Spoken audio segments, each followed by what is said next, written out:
네, 안녕하십니까. 저는 중앙대학교 병원 순환기내과 조준환입니다.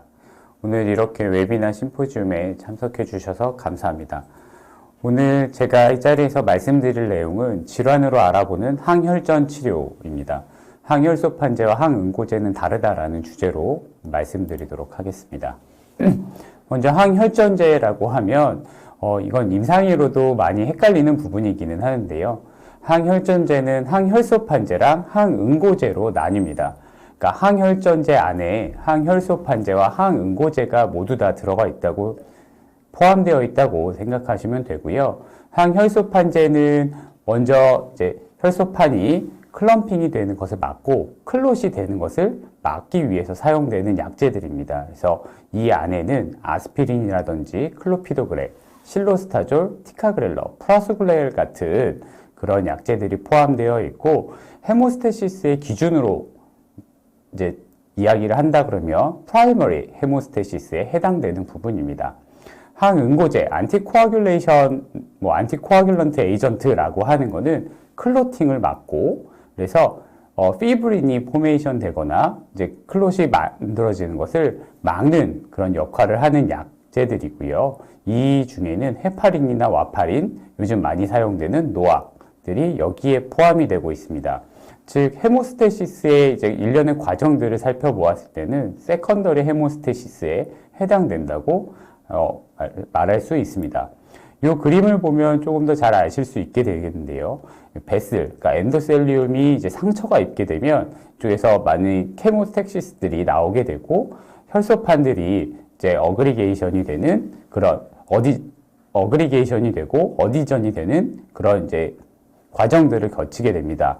이 중에 이제 작용을 하는 것이 콕스 이니비터인 아스피린이라든지 P2Y12 이니비터, 우리 잘 알고 있는 클로피도그렐이나 프라수그렐, 티카그렐러가 이런 어그리게이션과 어디전을 막는 역할을 하는, 그러니까 1차적으로 상처가 난 부위를 플레이트렛이 나와서 이제 막아주는 그런 것들이 이제 프라이머리 헤모스테시스고, 아스피린과 클로피도그렐 같은 것들이 항혈소 판제로 여기에 작용하는 약제라고 할 수 있겠고요. 그 다음에 많은 그 캐스케이드를 통해서 이제 피브린이 만들어지고, 이 피브린 폴리머들이 이 혈소판들을 이제 응집시키는, 이렇게 하는 것들이 이제 코아귤레이션 캐스케이드인데, 요거를 막는 것들이 항응고제라고 할 수 있겠습니다. 그래서 항혈소판제부터 먼저 보시면, 엔도셀리움이 상처가 나게 되면 혈소판들이 액티베이션이 되고, 어그리게이션이 되고, 그 다음에 서로 이렇게 모여서 어디전이 되고, 그 다음에 어그리게이션 되는 이런 역할을 보이게 됩니다. 그래서 아까 말씀드린 대로 콕스 이니비터로 작용하는 것이 아스피린이고, 그 다음에 P2Y12 이니비터로 작용하는 것이 클로피도그렐과 또 티카그렐러, 프라수그렐 같은 그런 약제들입니다. 그래서 간단히 살펴보시면 항혈소 판제 중 콕스 억제제인 거에는 아스피린이 포함되어 있고, 실로스타졸은 이제 프로스타글랜딘 억제제, 우리 많이 사용되고 있는 P2Y12 이니비터, ADP 수용체 기량제는 클로피도그렐과 프라수그렐, 티카그렐러 등이 있습니다. 이 외에도 주사제로 사용하고 있는 압십시맙이나 티로티반 같은 것들이 있고, 세로토닌 수용체 기량제인 사포릴레이트도 안티플레이트렛 에이전트에 해당됩니다. 항응고제는 굉장히 많은 이제 코아귤레이션 캐스케이드를 거치게 되는데요. 결국에는 피브린 포메이션을 막는 거를 주로 하게 되고, 인트린식 패스웨이와 익스트린식 패스웨이가 있어서 헤파린 또는 와파린, 노악 등이 이에 해당되게 됩니다. 그래서 헤파린은 주사제이고 간편하다는 장점이 있고, 와파린은 가격은 싸기는 하지만 INR을 맞추기가 굉장히 고약합니다. 그래서 지속적인 모니터링이 필요하고, 이런 불편함 때문에 노악들이 새로 생겨나게 되었죠. 처음에는 이제 INR을 맞추지 않아도 된다 라는 이제 그런 강점이 있어서 리바록사반, 다비가트란, 아픽사반, 에독사반들이 큰 인기를 얻기는 했지만, 이에 대한 연구들도 나오고, 이에 대한 4개의 노악들이 다 성분이 다르기 때문에 오히려 더 공부해야 될 것도, 그리고 외워야 될 것도 훨씬 더 많아진 그런 지금 현재 상태가 되었습니다. 가장 먼저 나온 리바록사반 같은 경우에는 일단 가장 먼저 나왔기 때문에 가장 많은 스터디를 가지고 있고 임상 자료를 가지고 있지만 음식과 함께 복용해야 된다라는 단점이 있고요. 다비가트란 같은 경우에는 이 네 그 노악 중에서 력 전체를 보유하고 있다라는 그런 장점을 가지고 있지만 고령 환자에서는 투여가 안 되고 그다음에 또한 배설이 좀 다르다는 그런 단점을 가지고 있습니다. 아픽사반 같은 경우에는 이제 우수한 연구 디자인, 나중에 뒤에서 말씀드릴 거기는 한데요. 연구 결과가 가장 좋았고, 신장 기능에 따른 용량 조절이 간편하고, 그다음에 고령에도 적합한 그런 장점을 가지고 있습니다. 에독사반 같은 경우에는 자렐토와 엘리퀴스의 장점만을 갖춘 그런 이제 트렌디함을 가지고 있고요. 하지만 가장 최근에 나왔기 때문에 연구에 대한 경험이 부족합니다. 아까 뭐 자렐토와 엘리퀴스의 장점만 갖췄다라고 하긴 하는데요. 일단 자렐토와 릭시아나의 장점이라고 하면 QD로 복용해야 된다라는 거. 그러니까 그다음에 다비가트란과 아픽사반은 BID로 복용해야 된다라는 그런 차이가 있습니다. 그래서 먼저 항혈소판제 치료의 적응증을 보면 심장에서는 어큐트 코로나리 신드롬이나 스테이블 안지나, 코로너리 아테리 디지즈와 같은 이제 그 심장 혈관, 관상동맥의 문제 또는 그 관상동맥을 PCI를 시행하였을 때 가장 잘 알려진 것처럼 항혈소판제를 사용하게 됩니다. 이외에도 ASD나 이런 디바이스 클로저를 사용했을 경우에 항혈소판제를 사용하게 되고 캐비지를 받은 후에도 항혈소판제를 사용하게 됩니다. 또한 이제 스트로크가 있는 경우 어큐트 이스케믹 스트로크에서도 항혈소판제를 사용하게 되고요. 이외에 에센셜 스롬보사이토시스라든지 페리페랄 아테리 디지즈, 가와사키 디지즈나 어큐트 류마틱 디지즈에서도 항혈소판제를 주로 사용하게 됩니다. 오늘 이 자리에서는 심장 관련된 그러니까 코로나리 문제와 그다음에 스트로크에 대해서 좀 살펴보도록 하겠습니다. 항응고 치료는 앞서 말씀드렸던 대로 클롯이 생기는 것을 막게 해주는 그런 역할을 하는 제제입니다. 그렇기 때문에 비너스 스롬보엠볼릭 디지즈, DVT라든지 그게 진행돼서 생기는 풀모너리 엠볼리즘이라든지 이런 데 주로 사용하게 되고 프라이머리 필락시스를 위한 그런 데에도 사용하게 됩니다. 가장 이제 노악을 많이 사용하게 되는 게 에이트리얼 피브릴레이션일 거고요. 아직은 노악이 인정받지는 못했지만 앞으로도 연구를 통해서 노악이 사용이 가능할 거라고 생각되는 이제 프로스테틱 밸브 디지즈에서도 항응고 치료가 필요하고요. 어느 경우, 그러니까 스트로크나 트랜지언트 이스케믹 어택과 같은 특정 상황에서도 항응고 치료가 사용되게 됩니다. 앞서서 어큐트 이스케믹 스트로크에서 어느 경우에는 항혈소판제를 사용하게 되고 또 어떤 같은 스트로크이지만 어느 경우에는 항응고 치료가 필요한 경우도 있는데 이따가 뒤에서 자세히 살펴보도록 하겠습니다. 또한 이 이외에도 DIC라든지 바스큘라 그래프트의 페이턴시를 위해서 유지하는 경우 션트나 바이패스가 있는 경우에도 항응고 치료를 사용하게 됩니다. 먼저 이제 뒤에 있는 연구들을 좀 살펴보기 전에 프라이머리 프리벤션, 세컨더리 프리벤션, 터셔리 프리벤션에 대한 좀 정의를 하고 넘어가면 좋을 것 같습니다. 프라이머리 프리벤션이라고 하면 질병이 일어나기 전에 이제 예방을 하는 것을 프라이머리 프리벤션이라고 이야기를 하는 거고, 세컨더리 프리벤션이라고 하면 질병은 발생을 했지만 증상이 발생하기 전에 더 다른 것들이 발생하지 않게 하기 위해서 하는 것들이 세컨더리 프리벤션입니다. 예를 들어서 AP 환자에서 스트로크가 발생하지 않게 하기 위해서 노악을 먹는다라고 하는 것들이 세컨더리 프리벤션이라고 이제 이야기할 수 있겠습니다. 터셔리 프리벤션은 질환이 생기고 난 후에 그 다음에 2차적인 예방, 그러니까 추후에 또 다시 생기는 것을 발생하기 위해서 이제 약을 복용하는 것을 터셔리 프리벤션이라고 부르게 됩니다. 아까 세컨더리 프리벤션이 AP 환자에서 스트로크를 예방하기 위해서 먹는 거라 그러면 터셔리 프리벤션 같은 경우에는 AP 환자가 스트로크가 발생을 하였고 스트로크의 재발을 막기 위해서 뭐 노악을 사용한다 라고 하면 그것이 터셔리 프리벤션이라고 이야기할 수 있겠습니다. 먼저 코로나리 아테리 디지즈에 대해서 살펴보도록 하겠습니다. 코로나리 아테리 디지즈는 모두 아시는 것처럼 관상동맥의 동맥경화 때문에 생기게 됩니다.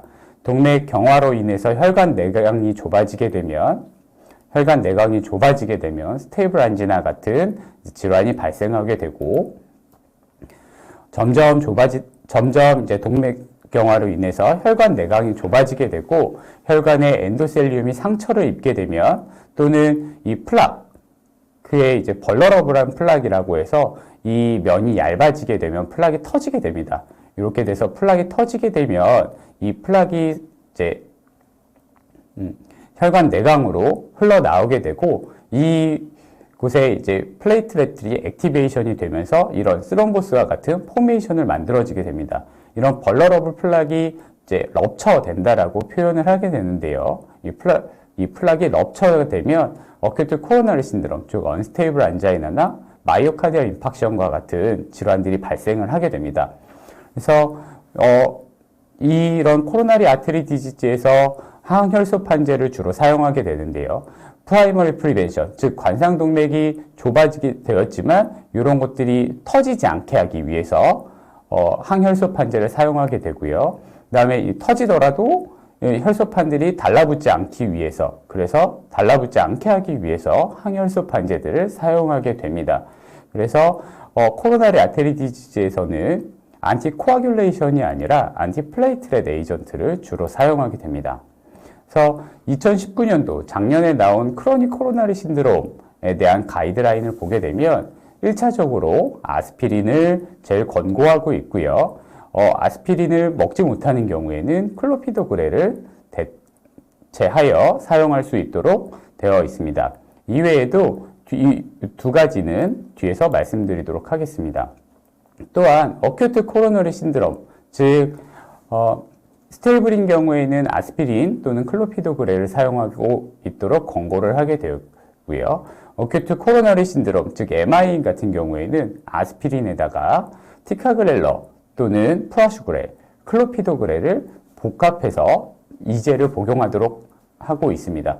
또한 이제 이런 문제들이 발생을 해서 스텐팅을 하는 경우에는 스테이블 환자분의 상황에 따라 조금 달라지긴 하겠지만 스테이블 코로나리 아테리 디지즈인 경우에는 보통 6개월, 그다음에 MI, 즉 넌스테미나 스테미 같은 경우에는 12개월 동안 DAPT를 유지하도록 권고하고 있습니다. 어느 안티플레이트렛 에이전트 중에 어느 이제 에이전트를 사용할 것에 대한 거는 굉장히 연구가 많이 되었습니다. 일단 가장 먼저 아스피린이 나왔기 때문에 아스피린을 가장 이제 연구 결과가 많아서 아스피린을 가장 권고하고 있고요. 클로피도그렐이 1990년대에 나오게 되면서 클로피도그렐이 아스피린을 넘기 위한 수많은 연구들이 진행이 되었습니다. 굉장히 많은 연구들이 진행이 되었는데 아스피린을 넘는 연구는 보이지는 못했고요. 그 중에 하나 이제 대표적인 연구가 대표적으로 클로피도그렐의 이제 우월하게 나온 연구가 이 카프리 트라이얼입니다. 이 연구가 1990년도에 이제 개제가 되었고 3년 팔로업을 했었기 때문에 실제 디자인이 되고 연구가 시작된 거는 90년대 초라고 생각할 수 있겠습니다. 아마 클로피도그렐이 지금의 위치에 있게 될 수 있었던 가장 중요한 연구이고요. 그 다음에 이 이외에도 많은 연구들이 진행이 되긴 했지만 이 카프리 트라이얼만큼 좋은 결과를 보이지는 못하였습니다. 근 2만 명이 되는 환자에서 클로피도그렐 9,500명, 아스피린도 9,500명, 즉 이렇게 1대1로 프라이머리 프리벤션을 위해서 이스케믹 스트로크나 MI, 바스큘라 데스가 일어나지 않게 하는 연구였는데요. 아스피린보다 상대적인 위험도가 한 8.7% 주는 그런 효과를 보였습니다. 클로피도그렐이 우월한 그런 효과를 보이게 되었는데 정작 서브그룹 아날라이시스를 보게 되니까 MI를 일으키는 데서는 크게 영향을 주지는 못했습니다. 다만 스트로크에서는 한 7.3%, 하지만 통계적으로 유의한 수치를 보이지는 못했고요. 즉 이제 클로피도그렐을 쓰면 뇌경색을 좀 더 예방할 수 있겠다라는 그런 경향성을 보여줬습니다. 하지만 이제 PAD에서는 클로피도그렐이 괄목할 만한 그런 결과를 보여줬는데요. 한 4분의 1 정도가량 그런 리스크 리덕션 효과가 있으면서 전체적으로는 한 8.7% 정도의 그런 리스크 리덕션 있는 그런 좋은 결과를 보여줬습니다. 페리페럴 아테리 디지즈라고 하면 코로나리 아테리 디지즈와 비슷한 그런 이제 임상 경과를 보이게 됩니다. 앞서서 코로나리 아테리 디지즈가 관상동맥의 동맥경화 때문에 발생을 한다라고 말씀을 드렸는데요. 이 말초혈관 질환도 마찬가지입니다. 말초혈관, 그 다리 혈관의 관상동맥의 동맥경화처럼 이 혈관도 동맥경화로 진행이 되게 됩니다. 그래서 관상동맥과 비슷한 그런 비슷한 이제 경과를 보인다라고 생각하시게 되면 되겠는데요. 앞서 보여드렸던 96년도에, 그러니까 벌써 한 20년이 지난 연구인데요. 그 연구로 인해서 이 페리페럴 아테리 가이드라인에 심토마틱한 그런 이제 질환이 있는 경우에는 클로피도그렐을 사용할 수 있게끔 이렇게 가이드라인에 명시가 되었습니다. 이 클로피도그렐이 사용될 수 있었던 그 계기가 카프리 트라이얼이고 아직까지도 이거에 대한 변화가 없었다라는 것. 그 정도로 카프리 트라이얼이 그렇게 좋은 결과를 보여줬다라는 건데요. 그래서 PAD 가이드라인에 의하면 클로피도그렐이 굉장히 높은 위치에 놓여져 있다는 것을 알 수 있습니다. 또한 2019년도에 앞서 뒤에 말씀드리기로 했던 크로닉 코로나리 신드롬 가이드라인을 다시 보게 되면 앞서서 아스피린을 제일 먼저 사용하고 아스피린을 사용하지 못할 경우 클로피도그렐을 권고하고 있었다라고 말씀드렸는데요. 특히 페리페럴 아테리 디지즈가 있거나 스트록 또는 TIA가 있었던 경우 그 카프리 트라이얼에서 PAD에서는 클로피도그렐이 우월한 결과를 보였고 스트록에서도 좋은 경향성을 보였기 때문에 아스피린보다는 조금 더 클로피도그렐이 우월할 것 같다라고 권고하고 있습니다. 하지만 이제 어드버스 이벤트를 보게 되면 카프리 트라이얼에서 또 하나의 이제 클로피도그렐의 그런 우월한 연구 업적이라고 보게 된다면 아스피린보다 GI 블리딩이 적었다라는 건데요. 항상 안티플레이트렛이나 안티코아귤레이션을 하고 있는 환자들에서의 가장 큰 적은 블리딩입니다. 세면 셀수록 블리딩도 많이, 그러니까 안티플레이트렛에 대한 효과가 좋고 안티코아귤레이션에 대한 효과가 좋으면 반대로 블리딩도 높다라는 것이 거의 정설로 이루어지고 있는데요. 예방 효과도 좋았지만 블리딩도 적었다라는 게 카프리 트라이얼에서 알려지고 나서부터 굉장히 이제 클로피도그렐의 주가가 올라가게 되는 그런 연구 결과였습니다. 또한 다른 이제 아스피린과 비교했을 때 다른 연구 결과를 보더라도 통계적으로 유의하지는 않았지만 설사가 조금 많았고요. 그 이외에는 다들 아스피린보다도 페이버한 효과를 보이면서 이 당시에 이제 클로피도그렐이 아스피린을 넘어설 수 있는 거 아니냐라는 이야기도 많이 나왔습니다. 하지만 이 이후에 아스피린과 이제 클로피도그렐이 1대1로 붙은 연구들이 많이 있었는데요. 결국 그 연구들에서는 모두 유의한 결과를 보여주지 못해서 지금과 같은 아스피린을 퍼스트로 사용하고 그 다음에 대체되는 약으로 클로피도그렐을 사용하는 지금의 가이드라인이 만들어지게 되었습니다. 그래서 그 다음으로 나온 연구는 아스피린과의 1대1, 클로피도그렐이 아스피린과 1대1로 붙으면 이기지를 못했으니까 아스피린과 클로피도그렐을 같이 사용하고 아스피린만 단독으로 사용했을 때 얼마나 예방할 수 있느냐에 대한 연구들이 진행되었습니다. 그 연구들은 이제 2000년대 초반에 진행하게 되었는데요. 이 카리스마 트라이얼 보면 15,000명을 1대1로 나눴습니다. 그래서 인터벤션 그룹은 아스피린과 클로피도그렐, 우리 흔히 얘기하는 듀얼 안티플레이트렛 에이전트를 복용을 하였고요. 대조군으로는 이제 아스피린 단독만 사용을 해서 이스케믹 스트로크나 MI, 카디오바스큘라 데스를 봤는데 이것도 이제 거의 프라이머리 프리벤션이라고 볼 수 있겠죠. 프라이머리 프리벤션을 위해서 듀얼로 사용하는 것은 어떻냐라는 거는 이렇게 효과적인 결과를 보이지 못했습니다.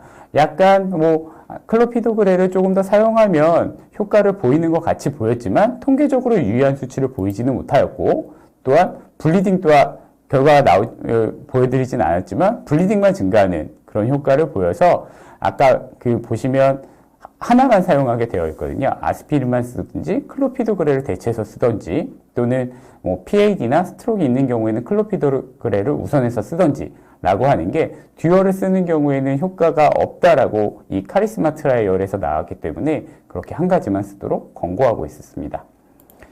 그 다음에 그러면 이제 프라이머리 프리벤션으로는 크게 의미가 없으니까 PCI를 받으면 그때는 2개로 쓰는 게 어떻겠냐라는 것들이 그 다음에 진행이 되었습니다. 이게 PCI 큐어 트라이얼이라고 하는데요.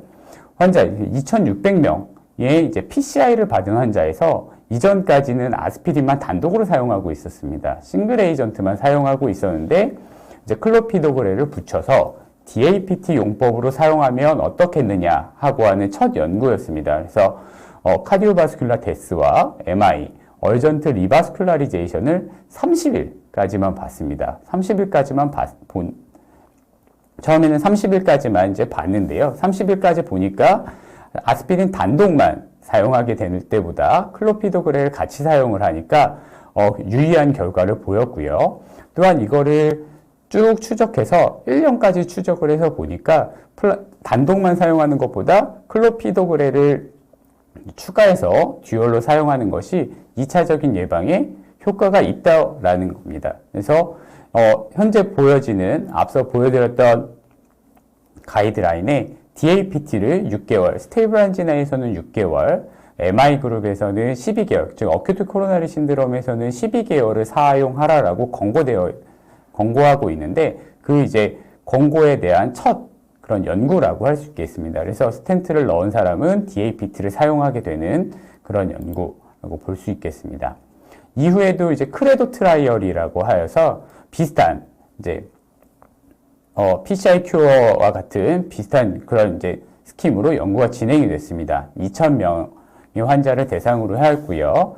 1대1로 1,000명은 DAPT를 사용하고 나머지는 아스피린 단독만 사용해서 봤더니 1년 팔로우업을 해봤더니 PCI 큐어 트라이얼과 똑같이 그런 연구 결과, 여기서는 한 25%의 리스크 리덕션 효과가 있었습니다. 그래서 DAPT를 사용하게 되는, PCI 이후에 DAPT를 사용하게 되는 그런 이제 결과가 공고해지는 것을 알게 되었습니다. 그래서 이제 당연히 이 이후로는 DAPT, PCI를 시행하고 나서는 아스피린, 클로피도그렐을 사용하는 것이 당연시 되었었죠. 하지만 경쟁자들이 나타나게 됩니다. 프라슈그렐과 티카그렐러가 나타나게 되는데요. 클로피도그렐보다는 좀 더 포텐트하고, 프라슈그렐은 이리버서블하고 티카그렐러는 리버서블 하긴 하지만 클로피도그렐보다 온셋이 빠른 걸로 알려져 있습니다. 이런 두 연구가 2007년, 2009년 NEJM에 게재가 되게 됩니다. 프라슈그렐은 트리톤 팀이 38 트라이얼이라는 이름으로 이제 나오게 되고요. 티카그렐러는 플라토 트라이얼로 나오게 됩니다. 그래서 경쟁자가 등장하게 되었는데요. 먼저 2007년도에 나왔던 이제 프라슈그렐을 가지고 한 연구입니다. 트리톤 팀이 38 트라이얼을 보게 되면 이전에 이제 PCI, 이 세대에는 PCI를 하고 나면 듀얼 안티플레이트렛 에이전트는 아까 PCI 큐어와 크레도 트라이얼에서 입증된 것처럼 이제는 DAPT를 하는 것이 당연시 되던 그런 시대입니다. 그럼 이제 클로피도그렐을 아스피린은 그대로 두고 클로피도그렐만 프라슈그렐로 바꿔서 써보자. 이제 처음에 90년대 후반, 2000년대 초반에 아스피린이 클로피도그렐을 대체하고자 하는 그런 이제 움직임을 보였다고 한다면 2000년대 후반에는 클로피도그렐만 아스피린은 그대로 둔 채 클로피도그렐만 우리 약으로 바꿔보자라는 이제 그런 연구들이 진행이 되게 됩니다. 그래서 13,000명의 똑같은 환자들을 아스피린 프라슈그렐을 먹고 PCI를 한 후에 반대쪽에서는 기존에 이제 스탠다드였던 아스피린 클로피도그렐을 먹게 됩니다. 그래서 15개월 팔로우업을 했었더니 한 20% 정도 카디오바스큘라 코즈의 MI나 스트로크가 줄어든다라는 포지티브한 결과를 보였습니다. 그러면서 이제 프라슈그렐이 클로피도그렐보다 우월하다. 특히 하이리스크의 어큐트 코로너리 신드롬 환자에서는 프라슈그렐이 더 우월하다라고 하는 그런 것들이 입증이 되게 되었습니다. 하지만 프라슈그렐은 이리버서블 하다라고 말씀드렸는데, 그래서 그런지 클로피도그렐보다 블리딩 이벤트도 높았습니다. 한 30% 정도 블리딩 이벤트가 높았거든요. 그래서 그런 연구를 보여줬습니다. 특히 서브그룹 아날라이시스를 하다 보니까 스트로크나 TIA가 있는 경우에는 하자드 레이시오가 일정 한 30% 정도 더 이제 블리딩 리스크가 증가하는 것으로 되어 있고, 또 유의하게 사망을 하거나 MI가 생기거나 스트로크가 생기는 경우가 한 절반 정도에서 증가하는 그런 효과를 보이게 되었습니다. 또한 쭉 뒤에 보시면 75세 미만, 60세 이상, 그 다음에 스트로크의 히스토리가, TIA의 히스토리가 없는 경우에는 한 80%, 그러니까 한 20% 정도 리스크 리덕션 효과가 있는데 비해서 이제 범주에 해당되지 않으면 다 블리딩 리스크가 엄청 더 높은 것으로 그렇게 결과가 나왔습니다. 그래서 프라슈그렐의 단점은 75세 이상, 현재 우리나라 보험 기준도 마찬가지고요. 75세 이상, 그 다음에 60세 미만, 스트로크의 히스토리가 있는 경우에는 컨트라인디케이션으로 되어 있습니다. 쓰지 말라라고 이제 권고하고 있게 되었는데요. 이제 그렇게 보였고, 플라토 트라이얼 같은 경우는 똑같은 아까 보셨던 트리톤 티미 트라이얼과 똑같은 스킴으로 진행이 됩니다. 다만 프라슈그렐이 아니라 티카그렐러가 들어갔다라는 거고요. 기존의 이제 스탠다드 세라피였던 클로피도그렐과 1대1로 같이 붙게 됩니다. 그래서 12개월 동안 팔로업을 하게 되었는데, 여기서도 티카그렐러가 16% 정도의 리스크 리덕션 효과가 있어서 클로피도그렐보다는 좀 더 우월하다라는 그런 효과를 보이게 되었습니다. 앞서 프라슈그렐 연구와는 다르게 블리딩 이벤트도 크게 차이가 없었던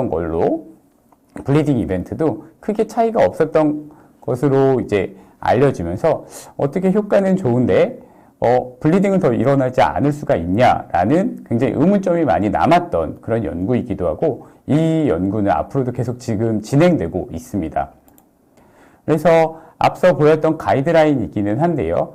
앞서 두 연구가 어큐트 코로너리 신드롬, 즉 언스테이블 안지나나 스테미 환자들을 대상으로 진행을 하였습니다. 트리톤 티미도 마찬가지로 하이리스크의 어큐트 코로너리 신드롬 환자를 대상으로 하였습니다. 그랬기 때문에 어큐트 코로너리 신드롬에 해당되는 넌스테미 환자나 스테미 환자의 경우에는 클로피도그렐보다는 티카그렐러나 프라슈그렐을 좀 더 페이버하고 있고, 클로피도그렐도 이전에 입증을 받았기 때문에 당연히 사용할 수 있는 것으로 되어 있습니다. 하지만 이 티카그렐러나 프라슈그렐은 스테이블 코로너리 안자이나에서는 연구를 진행하지 않았습니다. 그렇기 때문에 여기서는 인디케이션이 빠져 있고요. 스테이블 코로너리 안자이나의 경우에는 아스피린과 클로피도그렐만 들어있는 이유도 그렇게 있습니다. 그래서 현재는 이전에 2000년대 초반에는 이제 클로피도그렐의 거의 독주 시대였다라고 한다 그러면, 앞서 말씀드렸던 그 트리톤 연구와 그다음에 플레이토 트라이얼로 인해서 현재는 어큐트 코로너리 신드롬에서는 클로피도그렐보다는 티카그렐러나 프라슈그렐을 우선 사용하게 되는 현재는 그런 가이드라인을 보이고 있습니다.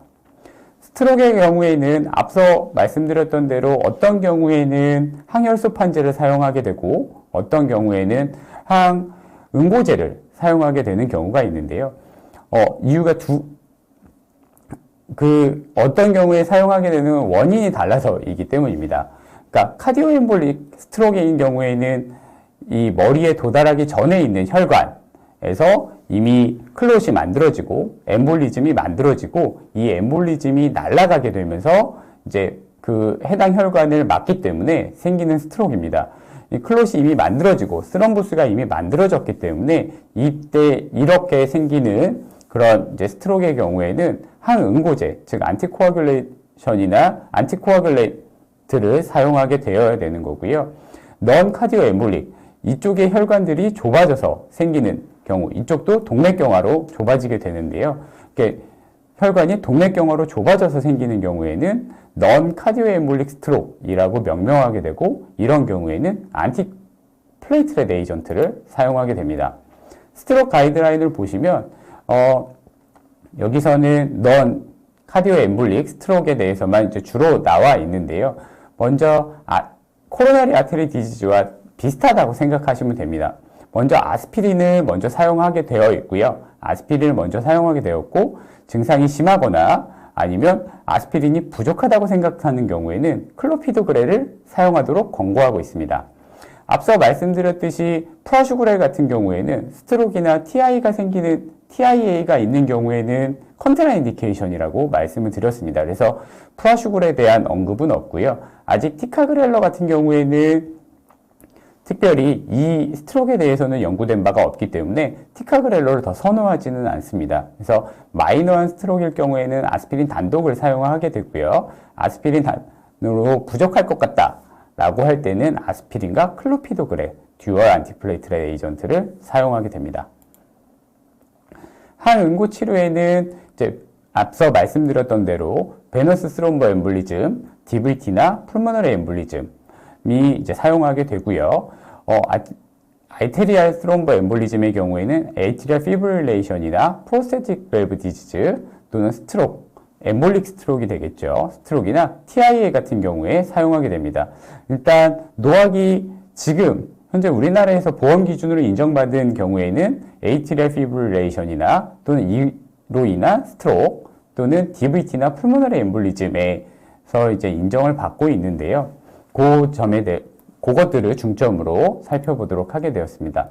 에이트리얼 피브릴레이션은 이제 에이트리움 심방세동이라고 하는 것이 이제 정기적으로 규칙적인 압박을 보이지 못하고 심방이 이렇게 부르르 떨면서 이제 발생하게 됩니다. 그래서 이레귤라한 그런 하트 리듬이 나타나게 되는데요. 그렇게 레프트 에이트리움에 피브릴레이션이 생기게 되면 이쪽에 와류들이 발생하게 됩니다. 와류들이 발생하게 되면서 레프트 에이트리얼 아펜디지에서 클롯이 생성되게 됩니다. 즉 이제 스롬부스가 만들어지게 되는데요. 이 스롬부스가 잘 만들어지게 되고 이게 LV를 통해서 스트로크를 유발할 가능성이 높기 때문에, 또는 다른 이제 페리페랄 아테리에서도 스롬부스를 유발할 수 있기 때문에 안티코아귤레이션을 하라고 권고하고 있습니다. 이미 이 상황에서는 그러니까 동맥경화나 이런 걸로 좁아지는 게 아니라 스롬부스가 이미 만들어져 버리는 거기 때문에 안티플레이트렛 에이전트를 사용하는 것이 아니라 안티코아귤레이션, 즉 와파린이나 노악을 사용해야 되는 겁니다. 그래서 처음에는 차드 스코어였죠. 차드 스코어였다가 이제 좀 더 세분화해서 차드 바스크 스코어로 나누게 되었고, 차드 바스크 스코어에는 하트 페일리어라든지 하이퍼텐션, 나이, DM, 이전에 스트로크의 여부, 바스큘라 디지즈가 있는지, 나이도 이제 75세 이상이면 2점, 65세 이상이면 1점, 그래서 여자인 경우에도 1점 해서 총 9점으로 지금 평가를 하고 있습니다. 그래서 애뉴얼 스트로크 레이트를 보면 1점은 1%, 2점은 2%, 3점은 4%, 4점은 4%라고 생각하시면 편하실 것 같고, 4점 이상으로 나면 이렇게 컨벡스한 그런 이제 커브를 보이게 됩니다. 그래서 2점 이상부터는 이제 안티코아귤레이션을 하라고 권고하고 있습니다. 처음에는 와파린을 사용하게 되다가 앞서 보여드렸던 것처럼 연구들이 진행하게 되면서 다비가트란, 리바록사반, 아픽사반, 에독사반의 이제 4개의 노악이 나왔습니다. INR을 측정하지 않아도 된다라는 그런 장점이 있어서 노악이 처음에는 각광을 많이 받았는데요. 물론 지금도 각광을 많이 받고 있습니다. 하지만 4개의 약제들이 나오고, 이 약제들마다 다 이제 다르고, 뭐 이렇다 보니까 더 외워야 될 것들이 훨씬 더 많아졌어요. 처음에 와파린보다는 더 이제 복잡해진 것 같습니다. 최근에는 그렇고요. 그래서 살펴보게 되면 다비가트란과 아픽사반은 이제 BID로 먹습니다. 뭐 이제 12시간의 반감기 때문에 그렇기도 하고요. 리바록사반과 에독사반 같은 경우에는 이제 QD로 복용하게 됩니다. 또한 다비가트란은 레날로 배설되는 게 한 80% 정도이고, 나머지들은 한 30%에서 50% 정도로 이제 배설이 되는 것으로 알려져 있고요. 다비가트라는 이제 프로드럭이기 때문에 바이오빌리티가 좀 낮은 게 단점입니다. 하지만 새 약제들은 바이오빌리티가 좋은 그런 특징을 가지고 있습니다. 다비가트라는 릴리 트라이얼, 리바록사바는 로켓 트라이얼, 아픽사바는 아리스토텔 트라이얼, 에독사바는 인게이지 에이핍 트라이얼을 통해서 넌-밸뷸라 에이핍 환자에서 다 입증이 되었죠. 그래서 입증이 되었는데요. 연구들을 이제 다 종합해서 보게 되면 다비가트라는 로우 도즈로 사용했을 경우에는 스트로크나 엠볼리즘을 예방하는 그런 효과가 좀 떨어졌던 걸로 되어 있고, 리바락소반도 약간 걸쳐 있는 그런 효과를 보였습니다. 에독사반도 효과를 보이기는 했지만 이것도 로우 도즈로 사용되는 경우에는 그닥 효과를 보이지는 못했고요. 아픽사반은 굉장히 좋은 그런 효과를 보였습니다. 앞서 말씀드렸듯이 스트로크나 엠볼리즘의 이렇게 프리벤션의 효과가 높으면 블리딩이 많다라는 게 정설인데요. 다비가트란 건 이제 효과가 있었던 다비가트란 150ml BID 같은 경우에는 블리딩이 와파린에 대비해서 우월한 효과를 보이지 못했고, 110mg은 엠볼리즘을 예방하는 효과는 없기는 했지만 블리딩은 적게 나타나게 됐습니다. 리바록사반은 블리딩이 좀 많이 일어나는 걸로 보였고, 아픽사반 이 연구도 계속 지금 회자되는 거죠. 그러니까 스트로크 이벤트도 줄였지만 블리딩 이벤트도 와파린에 비해서 줄이게 되었습니다. 그래서 효과도 좋은데 합병증도 없는, 그래서 이제 가장 많은 그런 이제 마켓 쉐어를 가지게 된 이유이기도 하고요. 에독사반도 줄이는 그런 효과를 보였습니다. 이제 노학 제제들을 비교해 보면 다비가트라는 레날 배설이 많기 때문에 크레아틴 클리어런스가 50 미만에서는 주의를 기울이라고 되어 있고 30 미만에서는 사용하지 말라라고 되어 있습니다. 특히 에독사바네 같은 경우에는 EGFR이 90 이상인 경우에는 주의를 하라고 되어 있습니다. 연구가 욕이 있는 사람들만을 대상으로 연구를 진행을 하게 되면서 이 위에 대해서는 이제 유의 안정성을 확보하지 못해서 주의하라라고 되어 있는데요. 반면에 아픽사반은 굉장히 넓은 이제 브로드한 이제 스펙트럼을 가지게 되면서 레날 임페어먼트가 있는, 그러니까 심배설에 장애가 있는 사람들한테서도 넓게 사용할 수 있다라는 장점을 가지고 있습니다. 앞서 말씀드렸던 대로 리바록사반과 에독사반은 QD 약물이고요. 아픽사반과 이제 다비가트라는 BID 약물인데요. QD 약물이 좋냐, BID 약물이 좋냐에 대한 논란도 많이 있었습니다. BID 약물, 전용약을 챙겨 먹기는 어렵지 않느냐라고 이제 말씀하시는 분들도 많이 있어서 QD를 선호하시는 분들도 있기는 한데요. 이제 약제의 차이를 보게 되면 한 번 빼먹게 되면 굉장히 그 컨센트레이션이 낮아지는 것이 QD 약물들의 단점입니다. BID 약물, 즉 아픽사반이랑 비교하게 되면 QD 약물 한 번 빼먹으려면 3번을 빼먹어야지 동일한 그런 컨센트레이션에 있기 때문에 보통 BID 약물을 3번까지 빼먹기는 좀 어렵기는 하거든요. 그래서 BID의 장점은 그런 점이라고 볼 수 있겠고요. 또한 이제 아무래도 AP 환자들이 고령의, 그러니까 만성질환이고 고령의 환자이기 때문에 약을 생각보다 까먹고 또 먹는 사람들이 굉장히 많습니다. 그래서 먹게 되면 컨센트레이션이 굉장히 높아지는 것도 하나의 이제 단점이라고 볼 수 있는데, BID 약물들은 먹게 되더라도 그렇게 크게 컨센트레이션이 높아지지가 않아서 BID로 약물을 먹는 것들이 좀 더 좋지 않겠느냐라는 이제 연구들이 많이 있습니다. 이제 엘사반 관련돼서 아픽스반에 관련된 연구들을 몇 가지 가지고 와봤는데요. 아픽사반이 이제 와파린에 비해서 우월하다고 알려졌던 첫 연구죠. 아리스토텔레스 연구를 보면 와파린과 1대1로 넌-밸뷸라 APIP 환자입니다. 넌-밸뷸라 APIP 환자에서 스트로크 예방과 시스테믹 엠볼리즘을 이제 1대1로 비교를 했는데요. 앞서 말씀드렸던 대로 효과도 좋았고요. 그러니까 프라이머리 아웃컴도 한 20% 정도 스트로크를 예방하는 효과를 보였고, 블리딩도 한 30% 정도 블리딩이 적게 일어났습니다. 효과도 좋고 합병증도 적은, 어드버스 이벤트도 적은 굉장히 우수한 결과를 보여주게 되었고요. 이것은 이제 프로스펙티브로 연구된 거는 아니기는 하지만 이제 ESRD에서 사용됐던 환자들을 1대3 매칭을 해서 이전까지 모든 연구들은 이제 투석을 받는 환자들에는 다 이제 익스클루전이 되었기 때문에 이거에 대한 투석을 받는 사람들에서는 와파린을 사용하게 되었었거든요.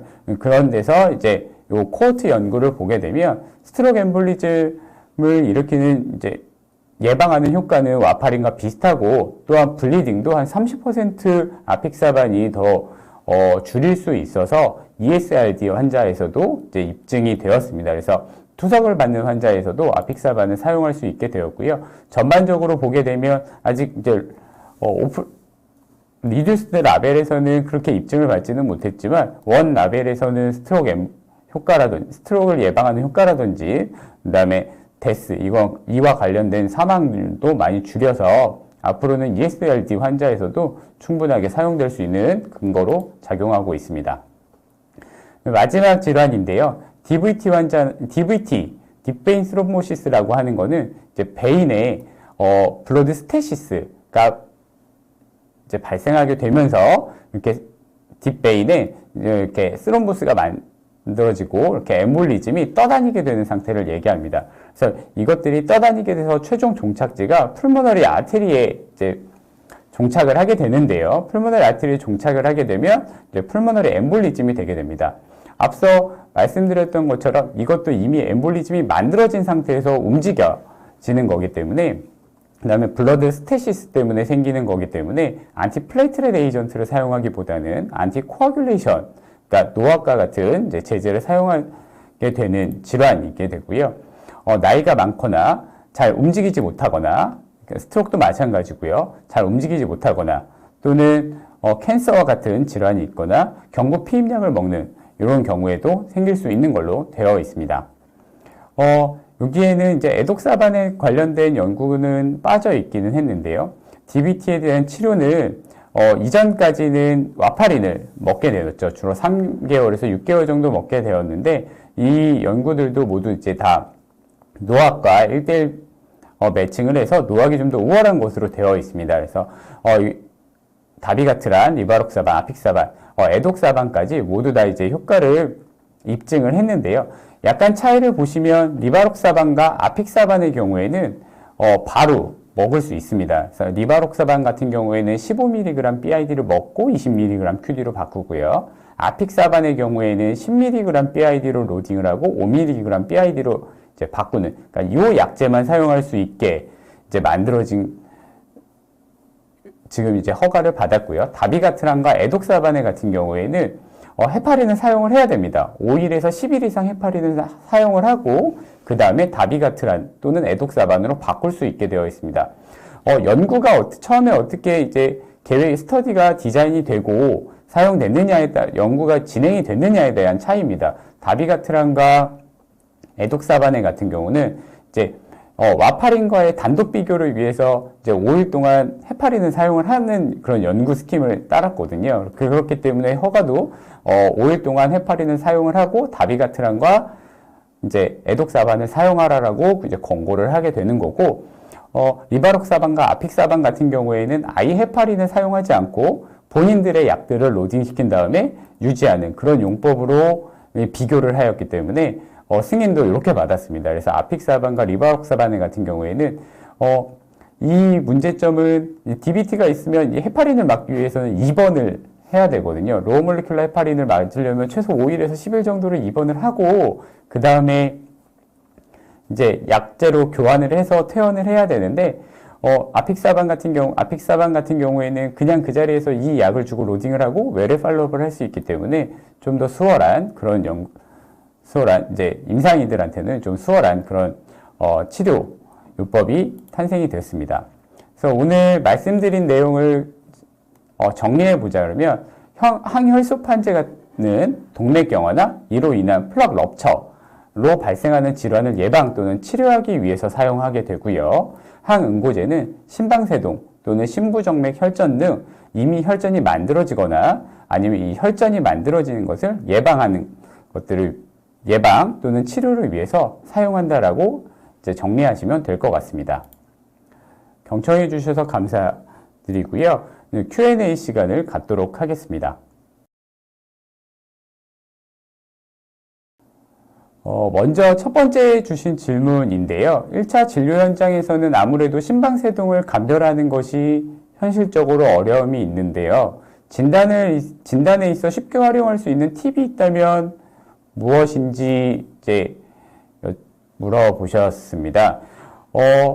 사실 이제 심전도를 사용하게 되면 24시간 심전도를 사용하게 되면 심방세동, 특히 이제 발작성 파록시즈마 에이트리얼 피브릴레이션 같은 것들을 잘 감별할 수 있기는 한데요. 1차 진료 현장에서는 매번 24시간 홀터를 한다는 것은 쉽지는 않습니다. 그래서 EKG를 좀 자주 찍는 방법밖에 없고요. 환자가 이제 팔피테이션이나 이런 증상들이 있다라고 한다 그러면 본인이 이제 그 맥박을 쳐보라고, 이제 테이블에 쳐보라고 그러면 이게 규칙적인지 불규칙적인지 표현을 잘 하거든요. 불규칙적이면 심방세동의 가능성이 높기 때문에 그에 대한 스크리닝을 좀 잘 하는 것이 중요할 것 같고요. 그다음에 요즘에는 이제 아이폰도 마찬가지고 이렇게 심박수를 셀 수 있는 그런 기구들, 시계들이 많이 나와 있습니다. 그래서 그런 이제 시계라든지 반지도 나와 있는 걸로 제가 알고 있는데요. 그런 그런 이제 기구들을 이용해서 심방세동을 감별하면 좀 더 쉽게 감별할 수 있을 것 같습니다. 또한 만약에 체스트 엑스레이를 찍는다라고 하게 되면 심방세동이 있는 분들은 결국엔 심방이 떨리게 되면서 이 에이트리움이 커지게 되거든요. 심방이 커지게 되니까 엑스레이 상에 이제 RA나 또는 LA, 인라지먼트가 좀 관찰이 되거나 이렇게 보더가 보이게 되면 좀 더 주의 깊게 스크리닝을 해보는 것이 좋을 것 같습니다. 두 번째 질문은 PCI 시행 후 아스피린과 항혈소판 병용요법으로 1년간 급여가 가능합니다. 여러 연구들을 통해 뎁트요법 이후에 항혈소판제를 단독으로 전환하는 것이 좋다는 발표가 있었는데요. 교수님의 견해와 약제 선택 시 고려할 점이 있다면 무엇인가? 라는 질문이었습니다. 사실 아직까지 이제 단독 요법에 대해서는 잘 정해진 게 없기는 합니다. 이전에는 이제 아스피린을 사용하게 되었고요. 앞서 말씀드렸던 것처럼 모든 아스피린이 가장 오래되었고 오래되었기 때문에 모든 베이스는 다 아스피린 베이스로 다 되어 있습니다. 클로피도그렐도 90년대 초반에 이제 그거를 넘기 위해서 이제 많이 발표를 했다가 지금과 같은 이제 상황에 이르는데요. 이 단독으로 사용하는 것들도 많이 연구가 진행이 되고 있습니다. 아마 삼진에서 이 플레리스를 가지고 지금 연구가 진행되고 있는 호스티그잼 같은 경우도 아스피린과 클로피도그렐 이제 단독으로 사용할 때 아스피린이 좋을까, 클로피도그렐이 좋을까에 대한 연구가 지금 진행이 되고 있고, 아마 제가 알기로는 인롤도 마치고 팔로우업만 남아 있는 걸로 알고 있는데요. 그 연구가 나오게 되면 이제 단독 요법을 사용하게 될 때 아스피린이 우월할지 클로피도그렐이 우월할지 이거에 대한 굉장히 중요한 가이드라인을 제공해 줄 수 있다라고 생각이 들고요. 브릴린타, 그러니까 티카그렐러나 프라슈그렐도 이와 마찬가지로 다 단독 요법에 대한 연구들을 진행을 하고 있습니다. 하지만 이제 두 제제의 단점은 브릴린타는 BID로 계속 먹어야 된다라는 거고요. 그 다음에 프라슈그렐 같은 경우에는 아직 도즈에 대한 그런 명확한 컨센서스를 이루지 못하였거든요. 앞서 말씀드렸던 트리톤 팀이 연구나, 그다음에 그러니까 트리톤 팀이 연구나 플래토 트라이얼은 서양 사람들을 대상으로 이제 연구가 진행되었습니다. 클로피도그렐은 이제 또 오래된 약이기도 하고 우리나라에서도 많은 연구가 이제 진행이 돼서 우리나라 사람들에서도 충분한 그런 이제 효과를 입증을 하였는데 티카그렐러나 프라슈그렐 같은 경우에는 우리나라 사람들에서는 좀 도지가 세다라는 이제 그런 비판들이 계속 있게 되고, 이제 아무래도 두 약제들이 이제 외국 베이스드 약이기 때문에 우리나라 사람들을 대상으로 해서는 연구가 많이 진행이 되지 않고 있거든요. 그래서 이제 단독 요법으로 프라슈그렐과 티카그렐러를 사용하게 될 때에는 혹시나 세서 블리딩 이벤트가 훨씬 더 많이 생기는 것은 아닌가, 이런 것들을 항상 염두를 해주고 처방을 해야 될 것으로 생각합니다. PCI 시술로 인해 아스피린과 클로피도그렐을 복용하고 APV에 의한 혈전 예방을 위해 노악을 복용하게 돼서 총 3가지 약제를 복용해야 되는 지금 있는데요. 그러니까 AP 환자에서 이제 PCI 시술을 하게 되면 3가지 약제를 먹게 되는데요. 아스피린은 혈전 예방에 도움이 되지 않고 출혈 위험만 높인다는 문제가 제기되고 있는데 어떻게 하냐라는 이제 견해가 궁금합니다. 라는 질문입니다. 현재 가장 이제 PCI를 하고 있는, 저도 인터벤션을 하고 있는 사람이 있기는 한데, PCI를 하고 있는 사람들에서 제일 관심이 있어 하는 분야이기는 하죠. 이제 AP 환자에서 PCI를 했을 때 약제를 어떻게 선택을 해야 될 것이냐라는 건데요. 지금 현재 가이드라인은 한 달은, 그러니까 노악 플러스 DAPT를 복용을 하고, 그 다음에는 이제 노악 플러스 SAPT 하나만 복용을 하고, 그 다음에 6개월 또는 12개월 후에는 노악 하나만 복용을 하는 것으로 지금은 이제 많은 연구들이 그렇게 결론이 나서 지금은 그렇게 사용하고 있습니다. 현재 지금 또한 또 PCI를 하고 있는 그런 데서 이제 많은 연구 결과들이 DAPT는 기간을 줄이면 줄일수록 크게 이벤트가 없지 않을까. 뭐 기술도 좋아지고 스텐트도 좋아지고 이래서 이제 DAPT를 줄이려고 하는 그런 연구들이 많이 진행이 되고 있거든요. 그런 연구들까지 이제 같이 결과가 나온다게 되면 노악 하나에 이제 SAPT 하나만 이렇게 유지하는 그런 것도 괜찮지 않을까라고 생각이 들고요. 현재는 이제 현재 인정받은 이제 치료는 1개월은 노악 플러스 DAPT, 그러니까 TAP를 하게 되고, 나머지 기간 동안, 나머지 1년 전까지는, 한 달부터 1년 전까지는 노악에다가 SAPT, 안티플레이트렛 에이전트를 하나만 사용하고, 나머지는 노악만 사용하는 그런 것들이 지금의 이제 가이드라인으로 정해져 있습니다. 네 번째 질문은 ADP 수용체 기량제 시장에서 대표적으로 클로피도그렐이 있는데요. 프라슈그렐과 티카그렐러가 새롭게 출시되었지만 클로피도그렐의 시장이 더 커지고 있습니다. 이에 대한 원인과 각각 약제에 대한 설명 부탁드립니다. 라는 질문이었는데요. 앞서 말씀드렸던 것들이 일부 좀 해당이 될 것 같습니다. 프라슈그렐과 티카그렐러는 아직 그 단독요법에 대한 것들이 입증이 되지는 않았고요. 그 다음에 스트록 시장에 대해서는 아직 입증을 받지 못하였거든요. 프라슈그렐은 스트록 시장에는 좀 이제 들어가기가 좀 어려울 것 같고, 티카그렐러 같은 경우는 아직 입증이 되지 않았기 때문에 스트록에서는 이제 클로피도그렐의 처방량이 당연히 많을 수밖에 없는 그런 상태이기는 하고요. 앞서 말씀드렸던 대로 두 연구들이 이제 서양 베이스로 진행이 되었고, 동양인이 서양인에 비해서 이스케믹 이벤트, 그러니까 다시 이제 뭐 MI나 스트록이 생길 가능성은 적고 블리딩 이벤트가 많다라는 특징이 있어서 프라슈그렐과 티카그렐러를 사용하는 것이 너무 센 거 아니냐, 특히 동양인에서는 너무 센 거 아니냐라는 그런 이제 비판들이 계속 있어서 프라슈그렐과 티카그렐러를 계속 사용하는 데는 좀 주저하는 면이 있습니다. 또한 이제 프라슈그렐이 일본에서 만들어진 약제이고 지금 라벨은 10mg, 5mg 이렇게 두 가지가 나와 있는데요. 실제 일본에서 사용하는 거는 2.5mg만 사용해도 충분하다 라고 이제 이야기를 하고 있고, 뭐 BMI라든지 인종적으로 좀 비슷한 우리나라 같은 경우에는 2.5mg가 생산이 되고 있지 않기 때문에 여전히 높은 거 아니냐라는 비판을 면하기가 좀 어려운 그런 상태입니다. 티카그렐러도 언제까지 계속 BID로 먹어야 되느냐. 보통 이제 PCI 하는 환자분들의 경우에는 QD 약물이 주이거든요.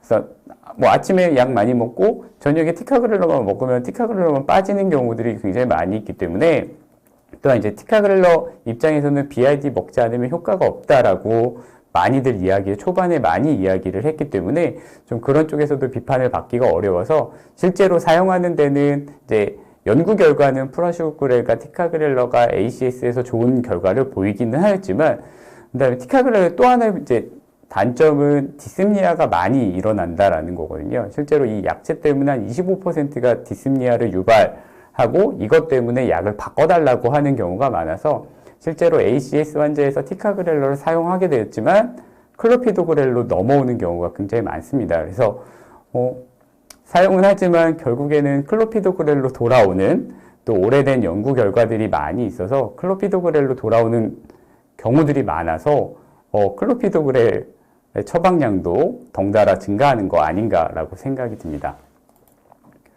경청해 주셔서 감사합니다.